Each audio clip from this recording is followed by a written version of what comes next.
Hello everyone, welcome to डिजॉबिंग India. दोस्तों, जैसा कि आप जानते हैं कि अभी कुछ दिनों पहले ही बजट पेश हुआ है। अब बजट का मसला काफ़ी ज़्यादा गर्म होता है क्योंकि बजट हमेशा जब पेश किया जाता है ना, तो अलग अलग डिपार्टमेंट्स के जरिए अलग अलग डिपार्टमेंट्स के बजट को पेश किया जाता है। पहले तो ऐसा होता था कि जनरल बजट पेश किया जाता था, उसके बाद रेलवे बजट अलग से पेश किया जाता था। लेकिन मोदी गवर्नमेंट के बनने के बाद से क्या किया गया कि दोनों बजट को मर्ज कर दिया गया और एक ही में मिला दिया गया। मतलब कि अभी 3 टर्म से, ये जो तीसरा टर्म चल रहा है मोदी गवर्नमेंट का, नरेंद्र मोदी की सरकार का, इन तीनों टर्म में क्या हुआ है कि रेल बजट और जनरल बजट एक साथ मर्ज करके पेश किया जाने लगा है। मतलब कि अब एक ही बजट पेश किया जाता है देश के सामने। अब देखिए, तो आपको पता है कि सरकार अपना हिसाब किताब रखती है। बजट बेसिकली क्या होता है? बजट जैसा कोई वर्ड है नहीं हमारे कॉन्स्टिट्यूशन में, ये बस मीडिया का दिया हुआ एक टर्म है। फाइनेंशियल स्टेटमेंट बोला गया है कॉन्स्टिट्यूशन के अंदर में कि साल भर का लेखा जोखा हम रखते हैं कि हमारे पास पैसे कहाँ से आएंगे और हम खर्च कहाँ पे करेंगे। अब देखिए, आपके सामने दो टर्म आता होगा हमेशा से। जो नए स्टूडेंट्स हैं उनको बता दूं, पुराने स्टूडेंट्स को तो खैर पता ही होगा कि दो टर्म्स हमारे सामने देखने को मिलते हैं हमें। दो कौन कौन से टर्म्स हैं? पहला टर्म ये है कि आपको सुनने को मिलता होगा इकोनॉमिक सर्वे, दूसरा सुनने को मिलता है जनरल बजट। अगर मैं इकोनॉमिक सर्वे की बात करूं तो ये एक साल पहले का होता है। जैसे कि 2024 में भी हम रह रहे हैं, तो होता है 2023 से 2024 का इकोनॉमिक सर्वे होता है और जनरल बजट होता है 2024 से 25 के बीच का। Is it clear? तो आपको ये दोनों के बीच का डिफरेंस समझ में आ गया होगा। इसी के साथ साथ मैं आपको बताना चाहूँगा कि इकोनॉमिक सर्वे में पिछले साल में क्या प्रगति हुई, किन क्षेत्रों में काम हुआ, सरकार का पूरा एक असेसमेंट होता है। वहीं अगर मैं जनरल बजट की बात करूं तो इसमें हम आगे वाले दिनों में अगर हमारे पास 1 रुपया है, सरकार के पास अगर 1 रुपया, फिर मैं अगर मैं 100 रुपया कर दूं, 100 रुपया इनकम होता है अलग अलग सोर्सेज से। इसमें से कुछ इनकम डेट के रूप में भी हम कंसिडर करते हैं। तो इनका एक्सपेंडिचर कहाँ पे होगा, खर्चा किधर होगा, कौन किस किस डिपार्टमेंट में होगा। तभी आपने देखा होगा कि हम लगातार अलग अलग मद में अलग अलग डिपार्टमेंट के द्वारा कौन कौन से खर्चे किए जा रहे हैं, इनकम टैक्स में क्या इसका इम्पैक्ट पड़ा है, जीएसटी में इसका क्या इम्पैक्ट पड़ा है, इसी के साथ साथ सोशल सेक्टर में इसका क्या इम्पैक्ट पड़ा है, हम बात कर रहे हैं। तो आज हम बात करने जाएंगे डिफेंस बजट की। आखिर डिफेंस का क्या बजट रहा है, ऐसी कौन सी उम्मीदें थी जिसको कि मोदी गवर्नमेंट से थी लेकिन वो पूरी नहीं हो पा रही है, उसको आज के इस लेक्चर में समझेंगे। तो चलिए चलते हैं अगले स्लाइड के ऊपर, जहां पर हम देखेंगे सबसे पहले हम समझते हैं इसके टाइटल को, कि आखिर हमने इसका टाइटल क्या रखा है। The 2024 defence budget possess a challenging balancing effort. मतलब कि कुछ चीजें थी जो एक्सपेक्टेशन थी मोदी गवर्नमेंट से, वो पूरी नहीं हो पा रही है। तो जैसे कि आपको पता है तीसरा टर्म है। डिफेंस एक्सपर्ट का मानना था कि हम अपना अलग से डिफेंस बजट में बहुत से ऐसी प्रावधान को करेंगे जहां से हमारा जो डिफेंस बजट है, डिफेंस जो है बिल्कुल ही आगे की तरफ जाए। उसमें से सिग्निफिकेंट फोकस होना चाहिए था। बेसिकली थर्ड टर्म में ऐसी एक्सपेक्टेशन थी। जब गवर्नमेंट पहले टर्म में होती है ना, तो उसके सामने बहुत सारे चैलेंजेस होता है। इसकी वजह है, सबसे पहली वजह यह है, जैसे कि मैं आपको कल भी बता रहा था, कि जब गवर्नमेंट नया बनता है, उसका पहला टर्म होता है, तो बेसिकली वो पार्टी विपक्ष में होती है, फिर सत्ता में आता है।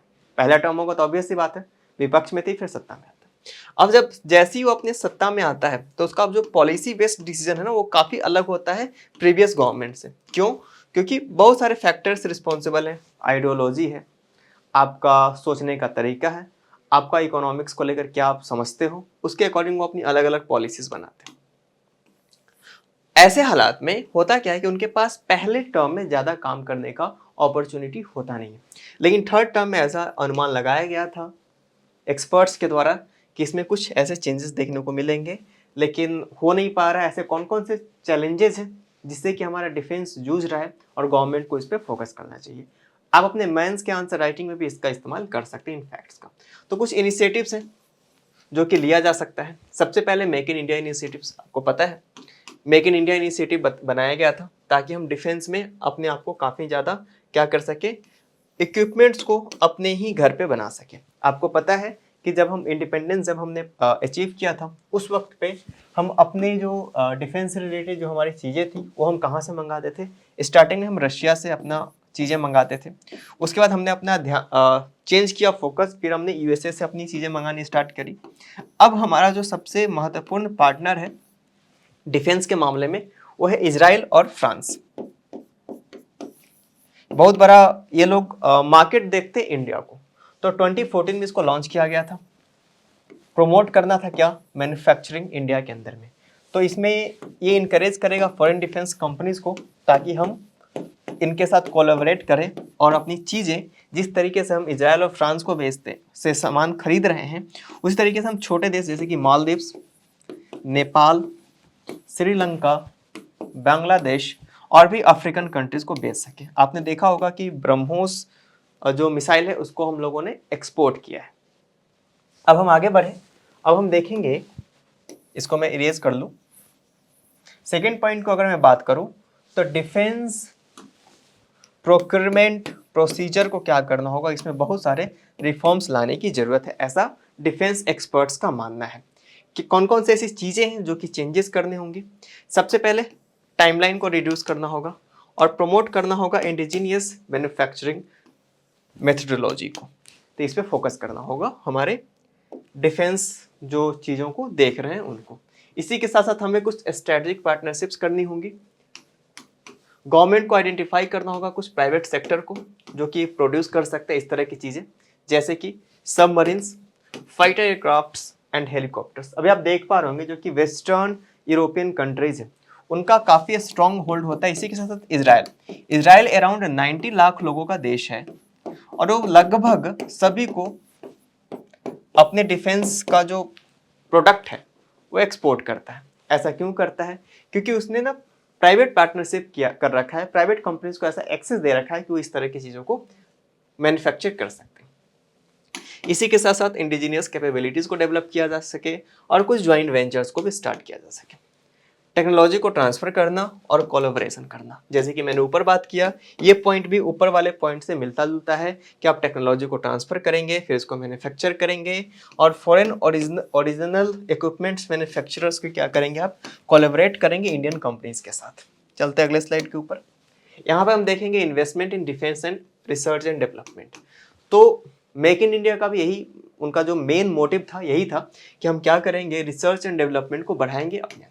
देखिए हमारे पास एक ऑर्गेनाइजेशन है जिसका नाम है defence research and development organisation, DRDO। तो DRDO को फंड ज़्यादा दिया जाए ताकि वो रिसर्च कर सके और इसी के साथ साथ वो नई चीज़ें बना सके। अब देखिए इसका काम क्या होता है DRDO का। DRDO डिफेंस से रिलेटेड चीज़ें बनाती है, लाइक जितने भी मिसाइल्स हो गए, अग्नि, पृथ्वी, त्रिशूल, नाग, ये सारी चीज़ें DRDO के द्वारा ही बनाई जाती हैं। अगर मैं पॉलिसी रिफॉर्म्स की बात करूँ तो हमें हमेशा समय के अनुसार अपनी पॉलिसीज़ को चेंज करते रहना चाहिए ताकि हम डिफेंस सेक्टर में प्रमोट कर सके इनोवेशन को, अट्रैक्ट कर सके इन्वेस्टमेंट्स को, ना कि सिर्फ लोकल इन्वेस्टमेंट्स, बल्कि हमें इसमें अट्रैक्ट करना होगा बाहर के कुछ इन्वेस्टमेंट को भी इसमें लाना होगा ताकि इनका जो फंड का जो प्रॉब्लम हो उससे ये ना जूझे। चलते अगले स्लाइड के ऊपर, और ये जो स्लाइड होगा हमारे आज के इस लेक्चर का आखिरी स्लाइड के तौर पे हम इसको कंसिडर करेंगे। एक्सपोर्ट को प्रमोट करना होगा। ऑब्वियस सी बात है, जब हम इतना सारा प्रोडक्ट बनाएंगे तो खुद तो यूज करेंगे नहीं, तो उसके लिए चाहिए होगा अच्छा मार्केटिंग, अच्छी मार्केटिंग चाहिए होगी। हम अपनी चीज़ों को अच्छे से मार्केट कर सकते हैं, हम दुनिया में अपनी एक पहचान बनाएं कि हम एक अच्छा डिफेंस इक्विपमेंट्स बना सकते हैं। इसी के साथ साथ सेल्फ रिलायंस बढ़ेगा और रेवेन्यू जनरेट होगा, जो भी मैंने अभी आपको बात की DRDO के लिए। तो ये पूरा लेक्चर था जिसमें कि हम लोगों ने बात की डिफेंस बजट के बारे में। आज के लेक्चर में फिलहाल इतना ही, अब मिलेंगे नेक्स्ट लेक्चर में। Thank you very much.